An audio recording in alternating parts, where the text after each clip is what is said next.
Hola, hola, ¿cómo estás?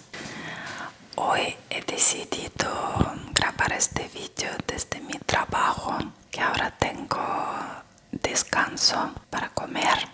Es bastante largo, es de 2 horas y media, y sí he decidido quedarme aquí y aprovechar el tiempo, que normalmente pierdo mucho tiempo entre ida, vuelta, el transporte, etc.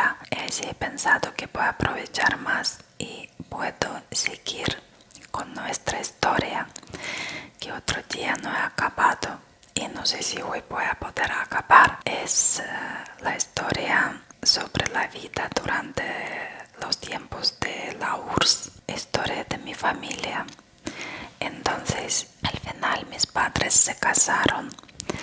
Por cierto, me ha sorprendido mucho cuando mi madre una vez me contó que ellos estaban saliendo, no sé si eran 6 meses antes de casarse. Me ha dicho que, por ejemplo, durante sus citas, básicamente ellos estaban paseando, pero en silencio, que tampoco han tenido muchos temas comunes para hablar. Y me acuerdo que esto me impresionó muchísimo, pensando yo, ¿cómo es posible salir tan poco tiempo con una persona con cual ni siquiera tienes mucho de qué hablar?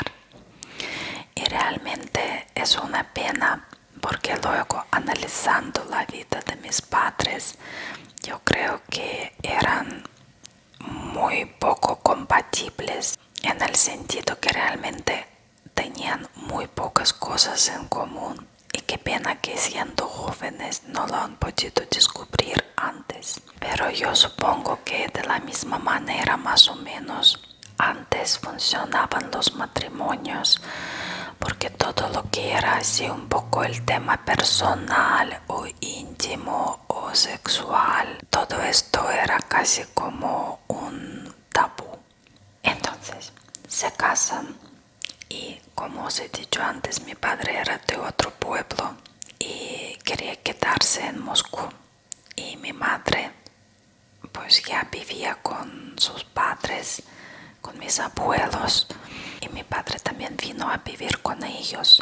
Eso es otra cosa que os quería comentar. Realmente tanto en la URSS como en Rusia actual es bastante común que los jóvenes, al principio de su relación matrimonial, viven con padres de uno de los dos, con los suegros, digamos, y es algo bastante bien visto.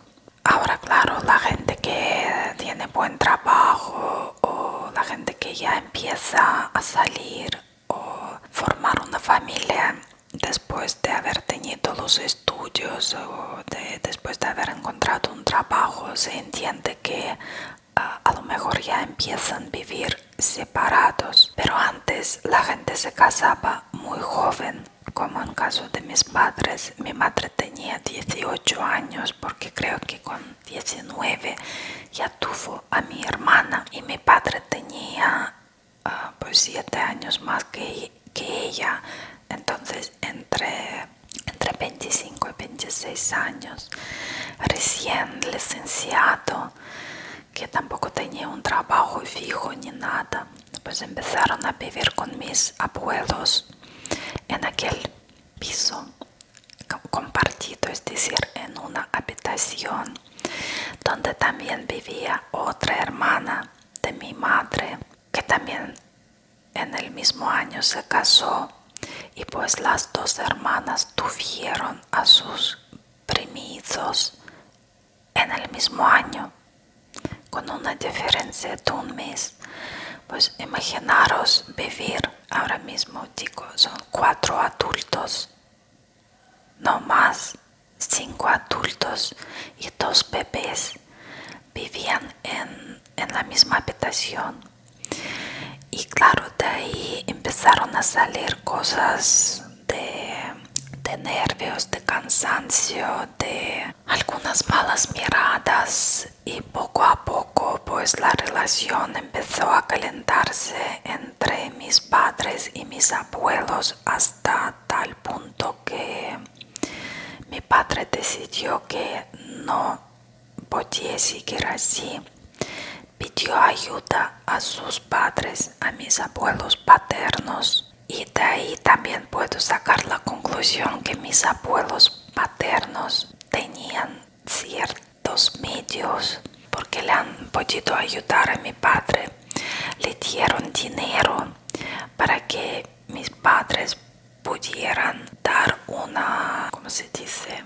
Entrada, sí, hacer una entrada y coger un piso que se llama o se llamaba corporativo. Ahora os explico un poquito.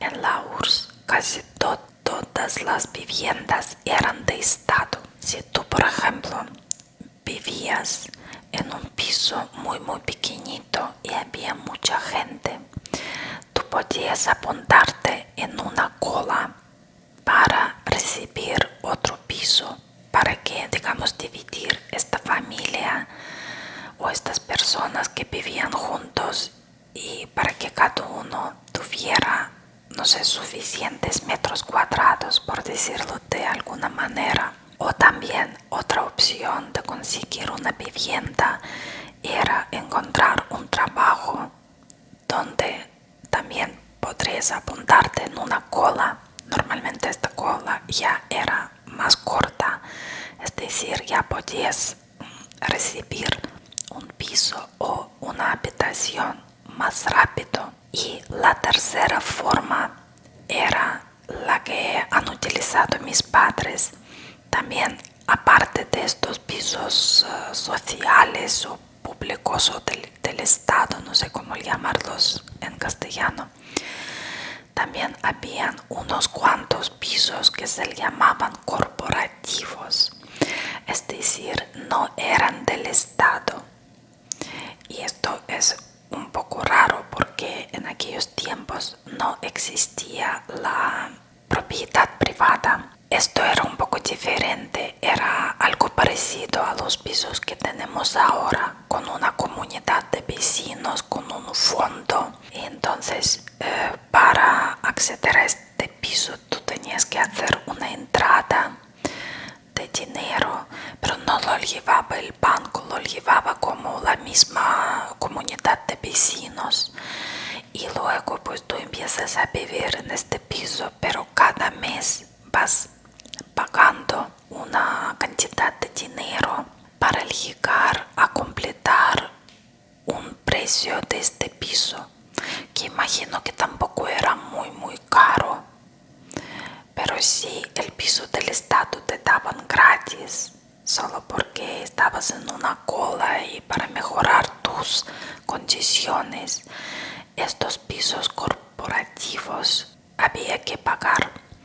Y vuelvo a repetir, no era algo que no podías alcanzar, no, nunca, no. Pero sí, era una parte que tú tenías que contar como si fuera hipoteca, ¿no? Que tenemos que pagar todos los meses, pues ahí lo tenías que pagar a esta comunidad. Y también, por ejemplo, estos pisos, comparando con los de Estado, tenían que organizarse ellos mismos, los vecinos, los que viven ahí, para, no sé, hacer reformas, limpiezas, cosas estas que normalmente en los pisos de Estado también se hacían cada X tiempo gratis. Pues este piso, digamos, de mantenimiento al final salía más caro a la familia, pero no tenían que esperar. Esto era una ventaja porque en la situación que estaban no podían aguantar más viviendo con mis abuelos. Entonces han recibido este piso. El piso era nuevo, pero hay otro problema porque los abuelos paternos les ayudaron solo para, digamos, recibir el piso, pero el piso estaba vacío, no había nada ahí. Bueno, no sé si había cosas de gas o váteres, supongo que sí, no lo sé. Pero mi madre siempre cuando recordaba de esto decía que no había nada, solo paredes. Y claro, ellos con muy pocos fondos, sin trabajos fijos, con un bebé recién nacido, para ellos también era muy difícil, digamos, seguir adelante con este piso. Además, esto ya ha sido para muchos años, durante muchos años. Toda la familia de mi padre, supongo que también recordando este favor que le hicieron para ayudar a comprar este piso, empezaron a venir mucho a visitar, digamos, a mi padre. Pero como él era de una familia múltiple, con muchos hermanos, hermanas, pues realmente esta ronda de visitas nunca se acababa. Y mi madre también se agobiaba mucho porque no tenían dinero ni para ellos mismos. Pero cuando pues venía tu cuñado o tu suegro o tu suegra o no sé quién más, y os digo que realmente venían mucho, muy a menudo, y pues acaba de visita de unos, pues en 2 días llegan otros. Y además en aquellos tiempos no existían móviles y esta gente ni siquiera avisaba a mis padres que iban a venir. Simplemente tú vienes y encuentras a una persona que ya te está esperando al lado de la puerta, en plan, hemos venido a pasar unos días. Y realmente, ¿qué hacían ellos? Ellos también venían por las compras, porque es otra cosa muy interesante, que no se puede hablar de la vida en la URSS viviendo yo como yo toda mi vida en Moscú, porque la vida en Moscú siempre y hasta ahora también era muy diferente a la vida de la gente en los pueblos o en otras ciudades más lejanas de la capital. Entonces esta gente pues no tenían en sus tiendas suficiente comida o comida de calidad y venían a Moscú realmente a llenar sus maletas de comida para llevarla luego a su pueblo. Comida y supongo que también ropa, no sé.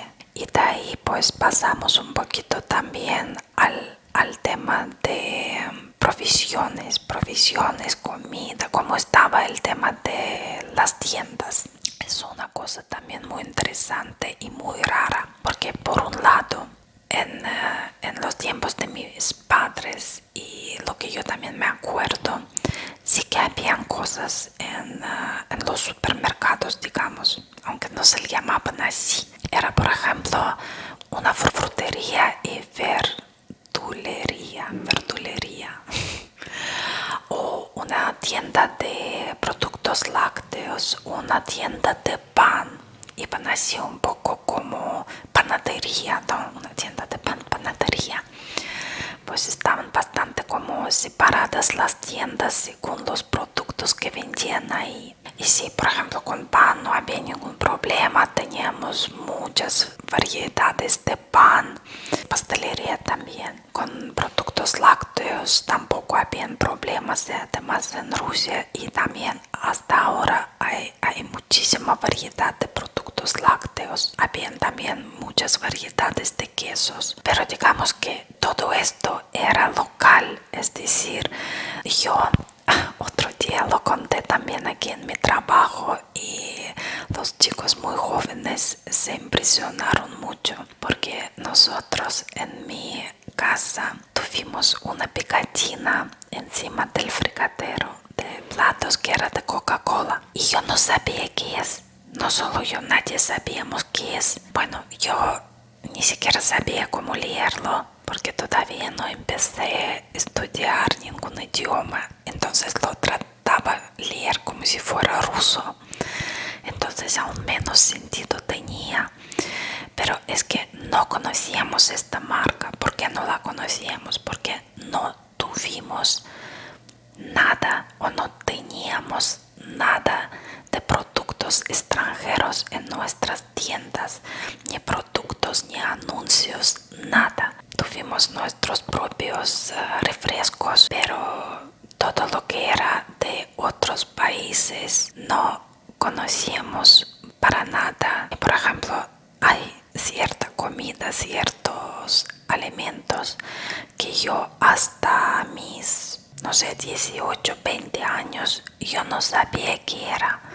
Yo no conocía, por ejemplo, aguacate, espárragos, incluso yogures. Yo creo que también el primer yogur que tomé, yo ya también tenía como 17 años. Y muchas cosas así que yo no conocía, ni yo ni nadie. Pues entonces sí que había comida local. Con realmente no era problema, pero todos estos alimentos que habían en las tiendas eran muy básicos. Si tú querías encontrar algo un poquito más sofisticado, entonces ya no era tan fácil. No sé, por ejemplo, caviar. No era tan fácil de encontrar un salami, pero de buena calidad. No era tan fácil de encontrar. Entonces, por ejemplo, a mi padre, cuando ya empezó a trabajar como militar, entonces sí, en su trabajo de vez en cuando les daban como unas cajas que yo puedo comparar con las cajas de Navidad, y de hecho creo que también lo daban antes del fin del año. Ahí sí que ponían como productos que no era muy habitual ver en las tiendas normales. Y lo mismo con la ropa. Sí que había ropa, sí que había calzado en las tiendas, pero normalmente la calidad de esta ropa, es decir, el modelo o a lo mejor incluso el material o comodidad de los zapatos, eran muy pésimas. Bueno, la gente lo ponía también porque no tenía con qué compararlo, pero realmente cuando a veces nos traían algo de otros países como socialistas, por ejemplo de Hungría, pues la gente ya hacía colas para comprar estos zapatos porque se notaba la diferencia. Y es curioso porque siempre nos posicionábamos como un país muy grande, muy desarrollado, muy, pero al final las cosas básicas no tenían buena calidad, igual que los coches. Los coches soviéticos o rusos tampoco tienen ningún prestigio en el mundo. Bueno, a lo mejor me equivoco, pero que yo sepa, creo que no. Es otro tema muy interesante. Si tú querías algo en concreto o algo un poquito más sofisticado o un poquito más, no sé, para la fiesta, por ejemplo, tenías que encontrarlo. ¿Y qué pasaba? Que al final se ha creado como una especie de deficiencias de ciertos artículos, de ciertos productos. No sé hasta qué punto era artificial, pero era global. La gente siempre estaba buscando cosas. Tú podrías tener dinero, pero tú, por ejemplo, no podías ir y comprar tranquilamente los zapatos que tú querías porque no había elección. O incluso hablando un poco más alto, tú no podías ir y comprarte un coche. Tú tenías que también apuntar a una cola y esperar hasta que tu cola llegue y puedes entonces comprar un coche. Entonces, en aquellos tiempos el dinero no era un punto definitivo, un punto clave. El punto clave era tener a alguien, por ejemplo, algún conocido que trabaje en las tiendas y que te pudiera avisar que en tal día, en tal punto, en tal lugar tú puedes venir y comprar algo que normalmente no suele estar de venta en las tiendas normales. Es muy popular la frase que se decía: no, ¿dónde has comprado? Normalmente la gente no te preguntaba esto, no utilizaban verbo comprar, te preguntaban: ¿dónde lo has conseguido? cosa y conseguir es otra, y tenía mucho más mérito y era realmente el objetivo conseguir las cosas cuando no era tan fácil conseguirlas. Realmente es eso, pues crecido realmente de buscar cosas. Yo, por ejemplo, de pequeña casi siempre llevaba ropa ya de segunda mano de de mi hermana, de mis primas, porque no era fácil comprar ropa. Y una vez que si tú tienes una ropa bonita, ya pues la pasas, porque en las tiendas, vuelvo a repetir, no vas a conseguir a lo mejor una ropa así. Y era con cosas muy sorprendentes, por ejemplo libros. Tampoco podíamos comprar libros en las tiendas porque los autores realmente así interesantes era difícil de conseguir. Una de mis primas, ella trabajaba también en una tienda de libros. La gente hacía como incluso negocio con esto, porque si tú